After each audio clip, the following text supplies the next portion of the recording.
નમસ્કાર મિત્રો, સ્વાગત છે તમારું અમારી યુટ્યુબ ચેનલ ચેતન ગોહેલ વ્લોગ્સમાં। ચેનલમાં જો નવા હોય તો ચેનલને સબસ્ક્રાઈબ કરી લેજો। આજનો આપણો વિષય છે ઠાકોરજીના આપણે સવારથી સાંજ સુધીના જે દર્શન કરીએ છીએ તેની ભાવના શું છે। આપ લોકોને ખ્યાલ છે હવેલી સંપ્રદાયમાં, વૈષ્ણવ સંપ્રદાયમાં ઠાકોરજીના આપણે અલગ અલગ સમાના દર્શન કરતા હોઈએ છીએ। તો આ દર્શનમાં સવારથી સાંજ સુધી મંગલા, શૃંગાર, ગ્વાલ ભોગ, રાજભોગ, ઉત્થાપન, ભોગ, સમા આરતી અને શયનના દર્શન આપણે કરતા હોઈએ છીએ। તો આ અલગ અલગ દર્શનનું શું ભાવના છે આજે આપણે એની વાત કરવાના છીએ। તો વિડીયોમાં અંત સુધી જોડાયેલા રહેજો અને જો આ વિડીયો આપણે માટે ઉપયોગી થાય, વિડીયો ગમે તો આપણી ચેનલને લાઇક કરી, શેર કરી વધુને વધુ લોકોને મોકલજો અને કોમેન્ટમાં જય શ્રી કૃષ્ણ અવશ્ય લખજો। આપ સર્વ લોકોને ફરીને અમારી ચેનલના જય શ્રી કૃષ્ણ। તો આપણે શ્રવણ કરીએ સવારથી સાંજ સુધીના ઠાકોરજીના દર્શનની ભાવના। શ્રી ઠાકોરજીને ઋતુ અનુસાર મંગલા દર્શન કરાવવામાં આવે છે। તો મંગલા દર્શનની ભાવના જોઈએ। શ્રી ઠાકોરજીને ઋતુ અનુસાર વસ્ત્ર માથે ટોપી અથવા પાગ, ધોતી, બંડી શણગારે તે મંગલમય દર્શન એટલે મંગલા દર્શન તરીકે આપણે ઉજવીએ છીએ, મંગલા દર્શન કરીએ છીએ સવારના સમયે। ત્યારબાદ શૃંગારના દર્શન થાય છે। શ્રી ઠાકોરજીના વસ્ત્ર, આભૂષણ પૂર્ણ ઋતુ અનુસાર પહેરાવીને જે દર્શન થાય છે તેને આપણે શૃંગાર દર્શન તરીકે એટલે કે શણગાર દર્શન, શૃંગાર દર્શન તરીકે ઓળખીએ છીએ। ત્યારબાદ ગ્વાલ ભોગના દર્શનની વાત કરીએ તો સ્વામીની અને વ્રજ ભક્તો શ્રી ઠાકોરજીને સામગ્રી આરોગાવે છે અને તે હવેલીમાં અને ભીતરમાં રહેલ ભાવનાત્મક ભાવ એટલે કે માનસી ભાવથી કરાવેલ જે ભોગ છે તે ભોગને ગ્વાલ ભોગ દર્શન કહેવામાં આવે છે। ત્યારબાદ રાજભોગના દર્શન થાય છે।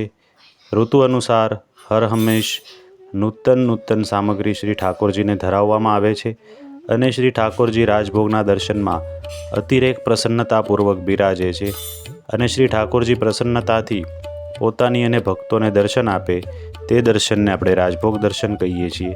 રાજભોગ દર્શન બપોરના સમયે હોય છે। ત્યારબાદ ઉત્થાપનના દર્શન થાય છે। અનોસર બાદ શ્રી ઠાકોરજી પોતાના નિજ અંગીકૃત વ્રજ ભક્તો સાથે ખેલવા પધારે ત્યારે વ્રજ ભક્તોના મનોરથ પૂર્ણ થાય છે। વસ્ત્ર ઋતુ અનુસાર ધરાવવામાં આવે છે તે દર્શનને આપણે ઉત્થાપન દર્શન તરીકે ઓળખીએ છીએ। ત્યારબાદ ભોગ સમાના દર્શન થાય છે।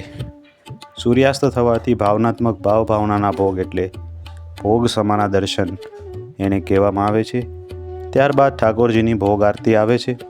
શ્રી ઠાકોરજી વ્રજ ભક્તો સાથે ખેલી ઘેરે પધારે ત્યારે માતુશ્રી આરતી ઉતારે છે તેને ઠાકોરજીની ભોગ આરતી દર્શન તરીકે આપણે ઓળખીએ છીએ। ભોગ આરતીના દર્શન પણ આપણે હવેલીમાં કે મંદિરમાં કરીએ છીએ। ત્યારબાદ શયનના દર્શન એટલે કે ઠાકોરજીને પોઢાડવા માટેના દર્શન હોય છે।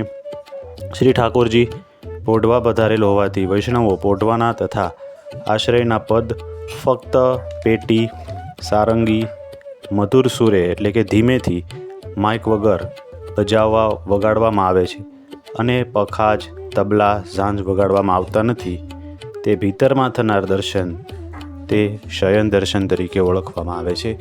તો અહીંયા સવારથી સાંજ સુધી ઠાકોરજીના મંગલા, શૃંગાર, ગ્વાલભોગ, રાજભોગ, ઉત્થાપન, ભોગ સમા, ભોગ આરતી, શયનના જે કંઈ પણ દર્શન થાય છે હવેલીમાં તે દર્શનના જે ભાવના છે તેની આજે આપણે વાત કરી। આ વિડીયો તમારા માટે ઉપયોગી બન્યો હશે એવી અમે આશા રાખીએ છીએ। જો આ વિડીયો તમારા માટે ઉપયોગી બન્યો હોય તો અન્ય લોકોને જરૂરથી આ વિડીયો શેર કરી અને આપણી ચેનલને સબસ્ક્રાઈબ કરજો। આવા ઉપયોગી વિડીયો અમે તમારા માટે સતત લાવતા રહીશું જેથી આપણા સંપ્રદાયની, આપણા ધર્મની લોકોને જાણ થાય અને દર્શનના લાભ મળે એમને।